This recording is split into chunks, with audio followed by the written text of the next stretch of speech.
All right, Honors Gov, this is our first attempt at some online teaching. So I'm going to go over some of the fundamental principles of the U.S. government today. All right, so this should only take a few minutes, hopefully. So these are some of the fundamental principles that we're going over. Okay. So the first fundamental principle of our system is limited government. Limited government means like it sounds, which our government shouldn't be allowed to do whatever it wants. There should be limitations on it. In our system, those limitations are built into the Constitution.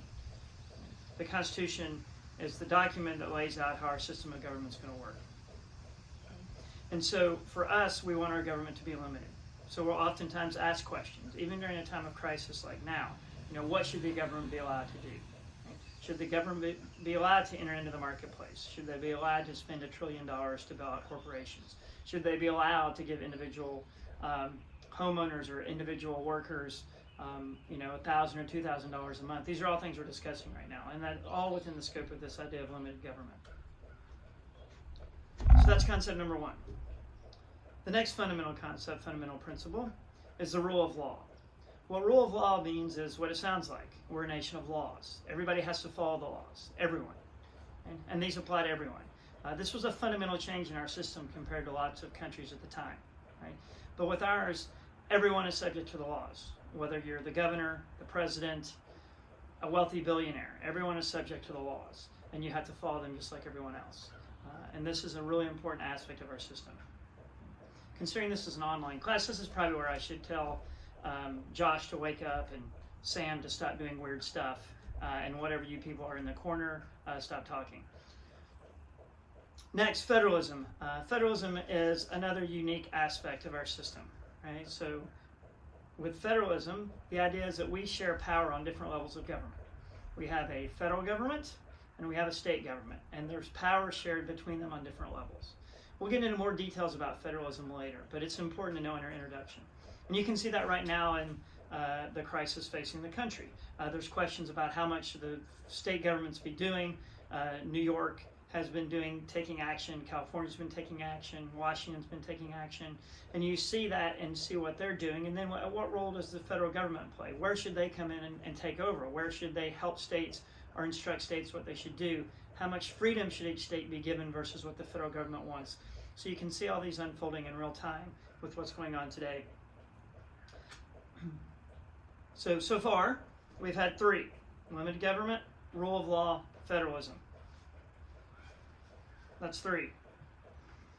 All right, so next, separation of powers. This is one you learned multiple times in your school career. In elementary school, middle school, you've had separation of powers before. It's a pretty simple idea.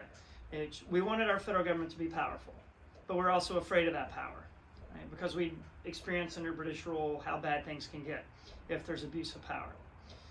So we made our government powerful, but we split that power into three different branches. Right? Normally this is the part where I would call on you and make you recall this stuff, but since it's just me here alone in isolation. But anyway, so here we go. These three branches of government, one of them is the legislative branch, also known as Congress. Their job, in really simple terms, is to make the laws. You might have heard them in the news lately because they're in the process of trying to figure out a stimulus package. So they want to make sure that the economy doesn't continue to free fall like it is now. Right? So the Congress's job is to make the laws. So they're important because they're the deliberative body that's going to pass most important legislation involving taxes and spending and the use of federal money. Next is the executive branch. The executive branch is headed by the president, as you know. Right? We decided to put the power of the executive branch into one official, the president, and there's also a vice president. Right? The basic job of the president is to implement or enforce the laws. So after Congress creates the laws, it's up to the president to carry those laws out. Right? So whatever stimulus package Congress comes up with, it'll be up to the executive branch to make sure it's implemented in the correct manner and making sure that the money or the tax cuts or whatever else, how they're going to be implemented and where they're going to end up.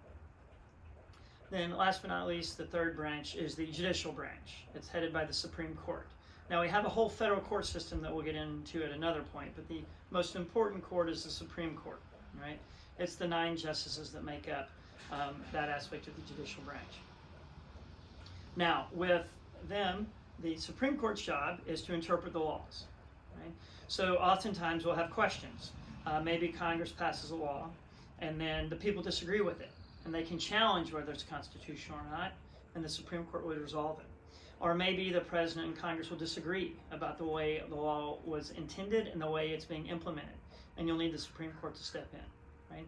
So those are the basic principles of separation of powers. Right? So we have these powers placed in each one of these areas, so the branches are in essence allowed to do their own things, but still somewhat dependent on each other. Last but not least, in terms of our basic principles, is checks and balances. Right? With checks and balances, it's really intertwined with separation of powers, although it's a separate concept. So the basic idea of checks and balances is that we want each branch to have some influence on the other branches. Okay? So for example, the President appoints Supreme Court justices, but those Supreme Court justices have to be confirmed by the Senate. Okay?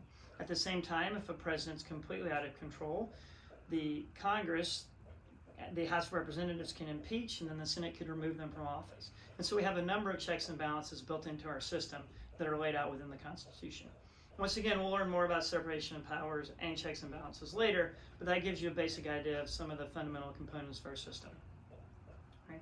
So once again, it's limited government, rule of law, federalism, separation of powers, checks and balances, and then we might as well, since we have time, add really the last one, popular sovereignty.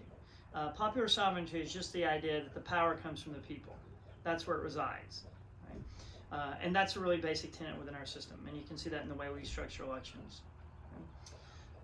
So if you have any questions, you can always shoot me an email, and then we will also continue to do some of these and post them on my blog, and that way you can still get some insight into our system. And we'll also try to connect it to what's happening out there in the world right now, so you see how the system works in these times. Okay? There'll be some other stuff posted on the blog for you, and also attach a sheet with more clear ideas about separation of powers and checks and balances on the blog. All right, so there we go. One short government class down the drain.